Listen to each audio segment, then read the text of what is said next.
জয় গুরু, জয় গুরু, জয় গুরু, জয়। কেমন আছেন আপনারা সবাই?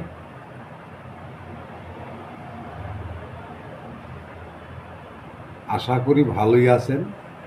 মা রক্ষাকালী আপনাদের মঙ্গল এবং শিব শম্ভ আপনাদের মঙ্গলে রেখেছে।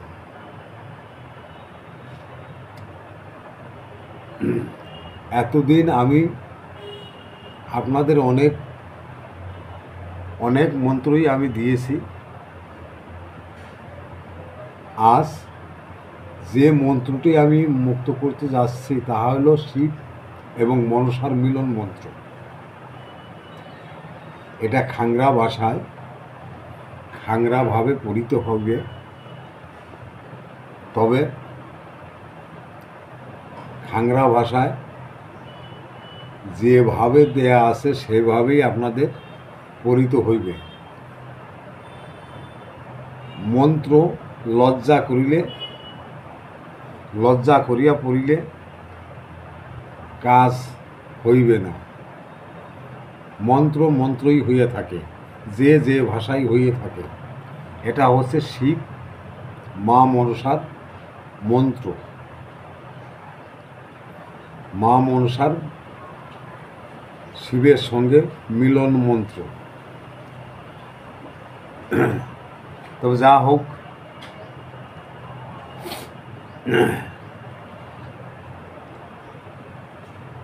আমার এই চ্যানেলে যারা ভিডিও দেখিতেছেন তাহারা সাবস্ক্রাইব করে আমার চ্যানেলে থাকিবেন। যাহারা মন্ত্র শিখিতেছেন তাহারা আমার সঙ্গে যোগাযোগ করিবেন এবং ভিডিওটি শেয়ার করিবেন। কেননা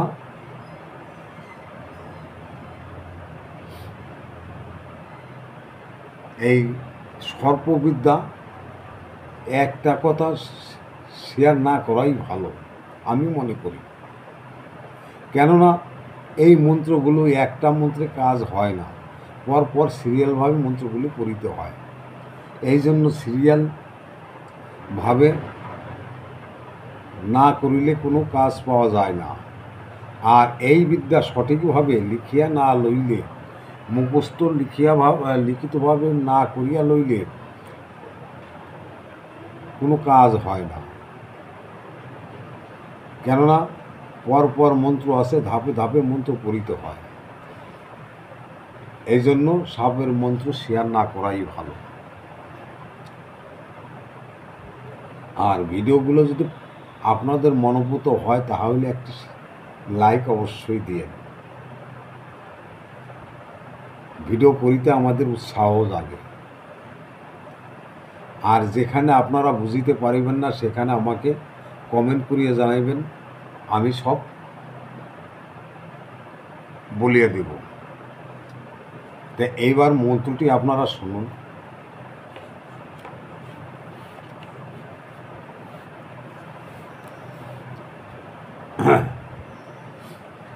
ক্ষমা করবেন, এই মন্ত্রগুলি ধারা এই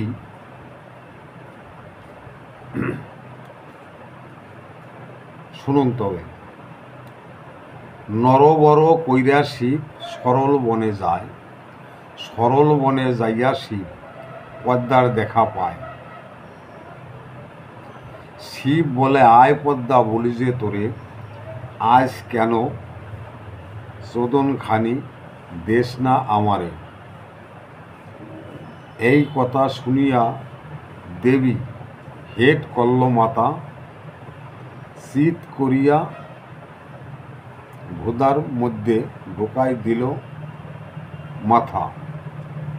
22 মন সেকাল দিল মস্তকর ভিতরে, খসাইল কার ফাইরা গেল শেরখানি, ছিঁড়া গেল রক। তাই দেইখা কাগা বলে, এই শুনে যাই তুই কাল কোটি 20 ভস্য হইয়া যা। মন্ত্রটি আমি আবারও বলছি।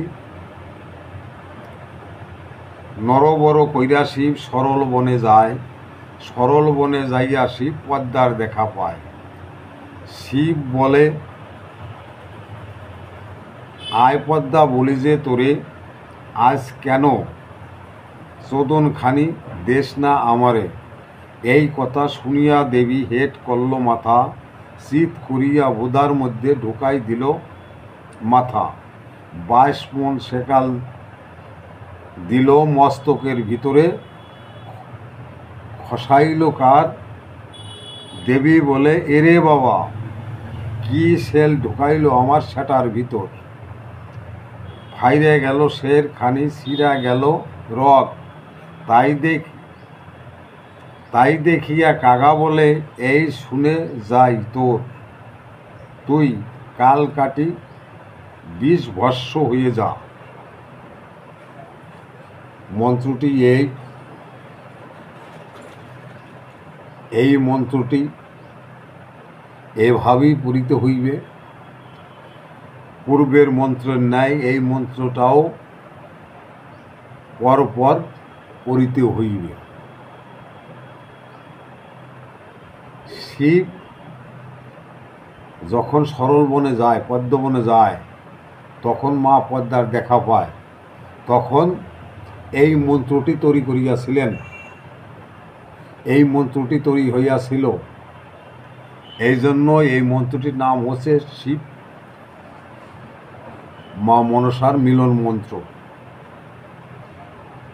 আর এই খাংরা মন্ত্র সব শিব পার্বতীর মিলন মন্ত্রেই হইয়া থাকে।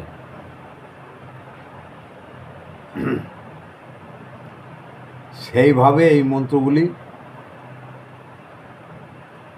হইয়াছিল। এই জন্য আমি আমার গুরুদেব যেভাবে আমাকে শিক্ষা দিয়েছিল, আমি সেইভাবে আপনাদের বলিলাম। মন্ত্রটি বুঝিতে না পারলে আমি আবারও বলতেছি, আপনারা শুনুন। নরবর কইরা শিব সরল বনে যায়, সরল বনে যাইয়া শিব পদ্মার দেখা পায়। শিব বলে, আয় পদ্মা বলি যে তোরে, আজ কেন চোদন খানি দেশ না আমারে। এই কথা শুনিয়া দেবী হেট করল মাথা, চিত করিয়া বোদার মধ্যে ঢুকাই দিল মাথা। 22 মণ সেকাল দিল মস্তকের ভিতরে, খসাইল কার। ফাইরে গেল শের খানি, ছিঁড়া গেল রক। তাই দেখিয়া কাগা বলে, এই শুনে যাই তুই কাল কাটি 20 ভস্য হইয়ে যা। কথার বাদন অনুযায়ী মন্ত্র না পড়িতে পারিলে মন্ত্র আপনারা মুখস্থ করিতে পারিবেন না।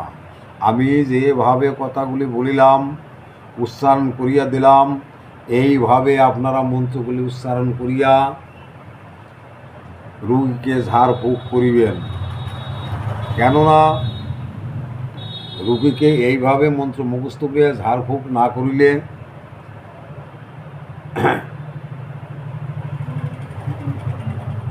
আপনারা মন্ত্র মুখস্থ করিতে পারবেন না এবং বিষ নামাইতে আপনাদের বিলম্ব হইবে।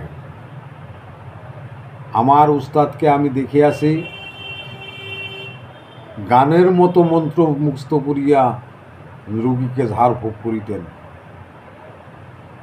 তবে যাহা হোক, আপনারা যে যেখান হইতে আমার এই মন্ত্র শিখিতেছেন, দেখিতেছেন, জানিতেছেন, শুনিতেছেন, তাহারা দয়া করিয়া সাবস্ক্রাইব করিয়া আমার এই চ্যানেল থাকিবেন এবং ভিডিওটি ভালো লাগিলে আপনারা লাইক করিবেন। আর এই পাতাটি আমি আজকে দিয়ে দিলাম। আগামী দিন আপনাদের পুরো জেরক্সটা কপিটা আমি পাঠিয়ে দেব স্ক্রিন করিয়া। আপনারা ভালো করে দেখিয়া আপনারা খাতায় তুলিবেন। আমি যেভাবে কথাগুলি বলিব সেইভাবে কথাগুলি লিখিবেন এবং কথাগুলি গানের ভাষার মতো মুখস্থ করিয়া লইবেন, তাহা হইলে আপনাদের মন্ত্র ভুল হইবার সম্ভাবনা থাকিবে না, ভুল হইবে না। জয় গুরু, জয় গুরু। সমিতন্ত্র মন্ত্র চ্যানেল থেকে আপনাদের নমস্কার। আপনারা ভালো থাকুন, মা মনসা সুস্থ রাখুক, গুরুদেব আপনাদের সহায় হোক, মা কালী আপনাদের মঙ্গল করুক। জয় গুরু, জয় গুরু, জয় গুরু। ভালো থাকুন, সুস্থ থাকুন।